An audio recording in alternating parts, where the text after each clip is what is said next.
Hey everyone, welcome back to Pine Hollow Auto Diagnostics. We are back on Staten Island. I'm actually taking vacation days to do more work here, but it's kind of like a vacation. Working out with Keith. We have a 2016 Toyota Prius. It has an airbag light on. And it's at a body shop, so it's probably been rebuilt and whatever. And they always have airbag issues after you know, all the repairs. So we're here to check it out and hopefully take care of that. Why do we have all these tools here? Well, it's a 2016 and I tried the Veris, got in to the airbag menu and it gave me a code, but the code has to do with the occupant classification system, which is the seat weight sensor on the passenger seat. And for that module, it wasn't even listed in the Veris. We tried the Encore, it wasn't listed there. The Launch does have that feature, so we're going to use Keith's updated Launch. Asian software, Toyota. Okay. And this thing is pretty blazing fast. 16 pin.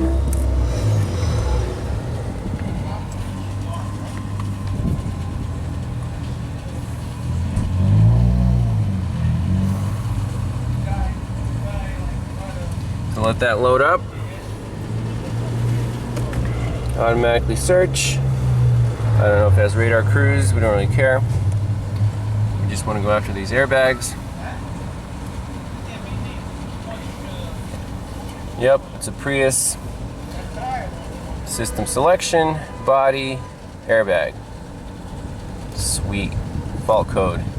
There it is. B165A. Occupant detection sensor 0-point calibration incomplete. Current and history. So we have to do this calibration. However, to do the calibration, let's see, how do we go back? Keith, how do you go back on this thing? You just hit the back button? Oh, there we go. Special function only gives us this signal check, which is not what we need. So we actually need to go back out of the airbag menu and go to the occupant detection menu. Why is that? So let's read a little bit on this code, the 165A. Calibration incomplete.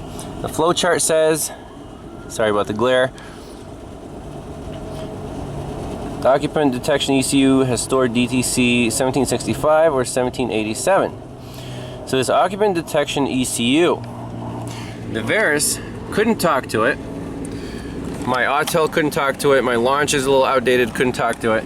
So hopefully Keith's tool here, you go to occupant detection, bam, you get a no-com. So we're dealing with a no-com on the occupant detection system on the seat. And for a no-com, what do? Powers, grounds, communication lines, right? That's all we need. So this little module here under the seat is the ECU that we want to troubleshoot.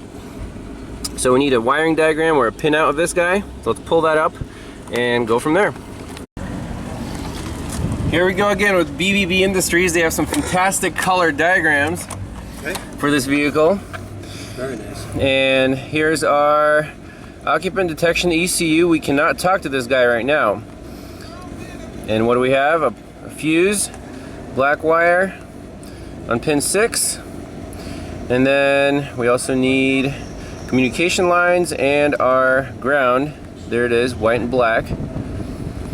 And then the other wires go to the front weight detection sensor in the seat and the rear detection sensor also in the front seat. And then your buckle switch and your seat belt. So we're not worried about these guys right now. We're just worried about power, ground, communication lines. So on this guy, I see a black wire there. That should be our power. And then we have a red and a light blue right there. That's good. Pink and green. And here's the white with the black, which is our ground. So easy checks right now. Let's do a test light on the power and ground. Make sure we got those. And then if we need to, we'll throw a scope on the can lines. Hey Keith, people miss you on YouTube, man. When are you gonna put out more videos? One day soon, hopefully. We'll see how that goes. But man, it's fun visiting the island, I'll tell you. I've been looking forward to this trip for like weeks, months. Yeah, you start to get away from that whole rush that we have down here, man. where it's non-stop, go, go, go, go, go. I'm actually here to go to court because I got a traffic ticket. Actually 3 tickets last year. In 5 seconds I got 3 tickets. There's no mercy here. So Keith's telling me that I'll have no luck, but we'll see what happens. 92% conviction rate with this one judge. Damn. So if you beat that, man. Maybe he watches my YouTube channel, he's a fan. Make sure you wear the shirt. I'm wearing this shirt, man. Absolutely. Alright, test light. Bam, it's lit. So we have power on that black wire. Fantastic. Now we can move our test light to a power source, which is just a cigarette lighter adapter. Thanks to Power Probe. I think actually this is one of the most useful things Power Probe makes, is this cigarette lighter adapter, and also the extension cord. The other stuff, you know, whatever. Make sure our test light works. It does. I guess you can't see in the sunlight, but there, it works. So let's check this ground pin. It's the white and black. It's set up right there. And our test light. White and black right there, good.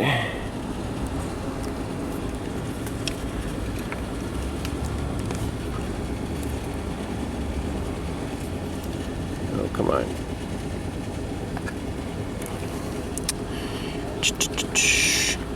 There you go, you can see the test light is lit. Powers and grounds check out. The sun is so bright you can't see the test light. So now we'll pull up our scope and look at these can lines. Alright, we've got our scope hooked up. Let's check, make sure the scope works. So I'm touching a battery source. Boom. 12 volts, that's good. Now, I can just focus you in on the scope itself. Right here. And let's go for the can high, which is the red wire.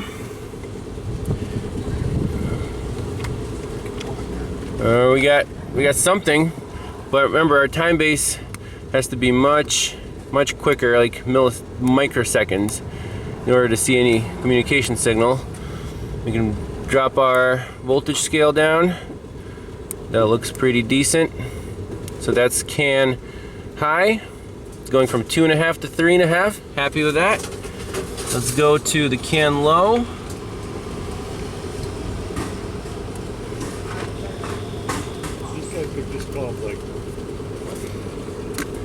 From 2.5 to 1.5. That looks fine. So what's the deal? Why do we have no comm? It looks like the ECU is bad under the seat here at this point.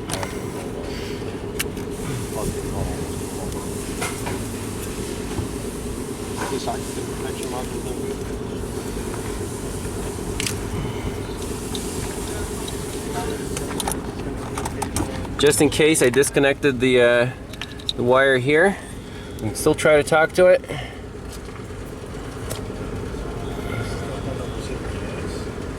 Nope, can't talk to it. Go back to our SRS. Read fault code. Ah, interesting. So now it actually set another code when I unplugged this guy. Let's see what happens when you disconnect the whole ECU assembly.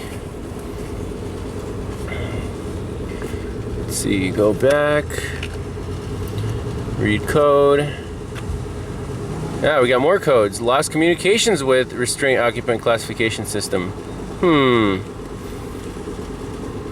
So if the codes are changing, this thing is doing something, but why the heck can't we talk to it with our scanner?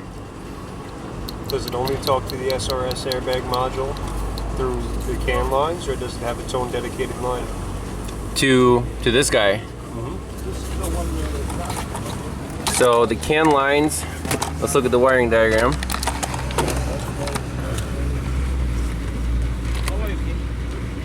Does it have its own dedicated CAN lines? Okay, that's a good question. Where do those CAN lines go? Blue and white?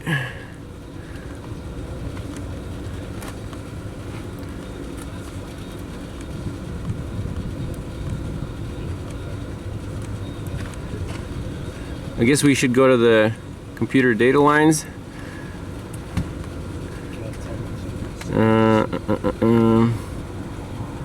Let's see, ECM. White and red.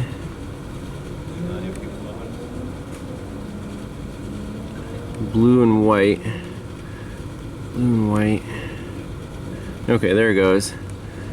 Then it goes right to this junction connector, so it should be on the same network, you know, through this junction connector, which connects the ECM, the control ECU, network gateway. So we should be able to talk to this thing individually, for sure. It should be, you know, its own module on the scanner. So now the variable is, do we have a scanner that's updated enough to talk to this Toyota? The only way to really make sure is get the Oem Toyota tool and, you know, try it that way. And is that the right train of thought, Keith? We can certainly do that. And you said you have to update it every week? Yeah, you'll have to do the update on it. Oh man, it's annoying. It's terrible. It takes a little while. Updating that software. Yep, that's no problem though. We'll get it set up and come back on it. Cool. But just the fact that we're getting more codes when I unplugged it, that means it's, you know, it's talking. It's at least telling the airbag module. There's some type of communication going on between the two. Right. And it doesn't seem to have any other separated wires, right? There's no dedicated line. So just the two CAN lines. Yeah, just the two CAN lines going to the main CAN junction. So I'm going to try clearing the codes out of the airbag module. Okay, and then read codes again. Let's see, go back. Read fault code. There you go, lost comm with the occupant classification system module. So that makes sense. That's what it should say. Let me plug it back in. 1, 2. Again, clear the codes out.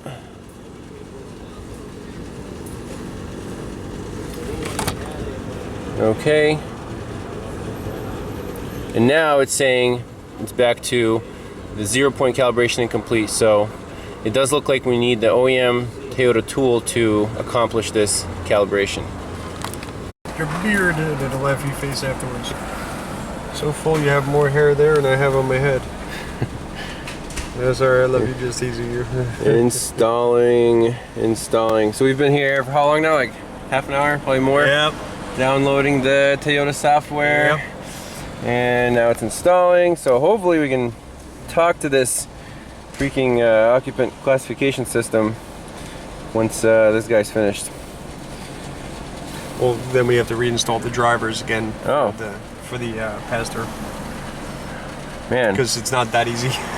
So I'm guessing you could be fixing 5 other cars there. I've done with many other cars already. Oh, yes, this man. is silly. Yeah, so it's a time suck and not really worth the time if you got other stuff lined up. That's right.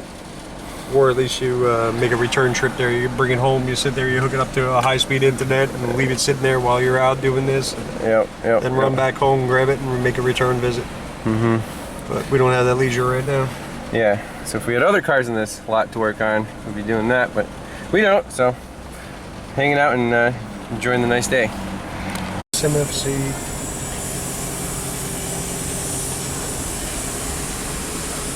Let's see here, connect the vehicle. There we go. Wow. Option. Keith is doing his magic. Cruise.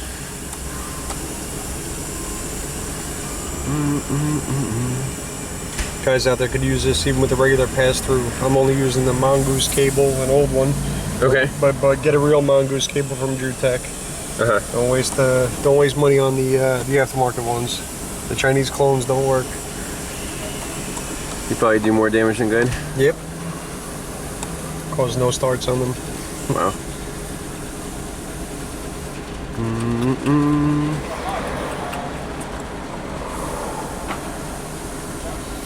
Sweet. Screen. See, is there any way to minimize the glare?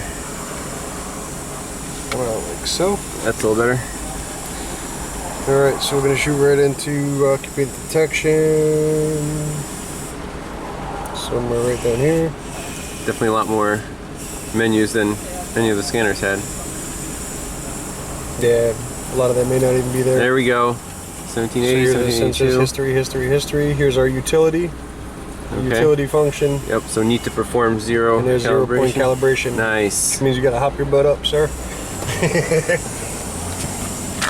So that's 0. There you go. Is that too much in the sun? That's alright. Alright, well you're there, so you can go ahead and man the mouse. Because I actually can't see the screen any longer.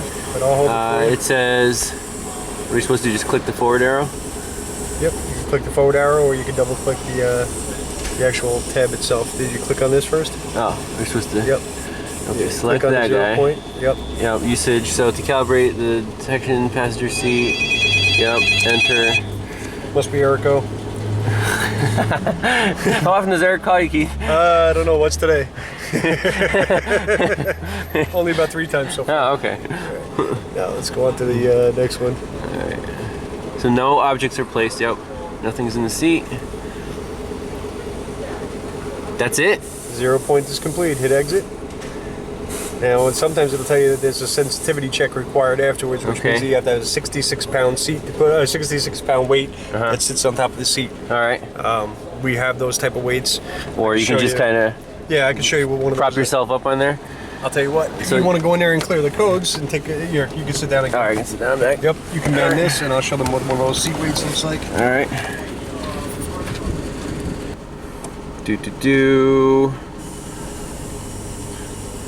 Clear. Okay. Okay. All right, no codes found. Sweet. Should we go back into the airbag menu and clear them out of there too? Yep, actually what you can do is if you want to go all the way back out there, there's a health report button that we can go to. That'll give us a whole list of the cars. So if you close down here. So close this guy. Now this is the whole entire vehicle, but if you hit the health check, it'll actually run through every module that's there. All right. And then it'll give you just the ones that are there. And it also gives you your tire pressure. Everything. On some of them, right, you could actually do the health check on everything. There's a whole bunch of things. It also tells you whether or not there is any programming updates. Okay, I mean, do you want to run it or whatever? It doesn't matter, you can go either which way, whatever you like to do. All right, I'm just gonna go to the airbag menu. That's what it's here for. And let's see, click the forward button.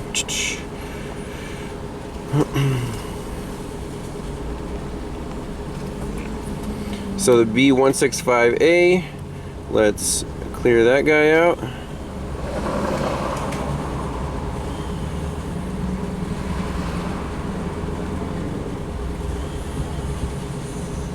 Excellent. So now what we want to do is start the car, make sure our airbag light stays off. Is the vehicle like on? Oh, it's ready. Okay, so it is running. It's running. So yeah, that's it. This is airbag on for the passenger. If I get off the seat, I was gonna say off or on, but oh, there we go. Airbag off, airbag on. All right, and that's it for this thing. So we needed the Oem Toyota Software. And for this stuff, Keith, you can go online. Anyone can do this and pay what? That's right, Dave. So it's $65 for 2 days or $1,200 for a year. But as long as you have a pass-through programmer or a J2534, okay, you'll be able to download the software on there, and you can run basically full factory. There's some options missing, but options that we don't really care about too often. But that'll actually get you right through there. So you can have factory software Run it for 65 bucks for 2 days. Huh. And you need a Windows machine? Yeah, oh yeah, it has to be something Windows. Yeah, it wouldn't work on Android. Okay, so like Windows 10 through whatever. Yeah, Windows 10 should work fine. Windows 7, things like that. This is that seat weight I was referring to. That's the S. So it's the calibrated weights. Yep. So that's the S. As you can see, it's supposed to look like an S and 2 legs. Close enough. Right. Very cool. Want to give that a lift? So we don't really need this. Nah. You don't need it on this car because it didn't require the 66 pound. But go ahead and you'll see what I mean. It's, yeah, you'll be okay. These are actually the Chrysler seat weights because that's what I had out there available. Holy crap. But just to let you know, see that was hard to pick up, but that's only a 5th percentile female, is what it says right there on the top. Heavier than my wife. That's a woman who is probably going to be about 105 pounds. Oh man. So luckily our women are a little bit taller and longer than that. There you are, sir. All right, that's it for this one. Hopefully more case studies to come. See you later. Bye-bye.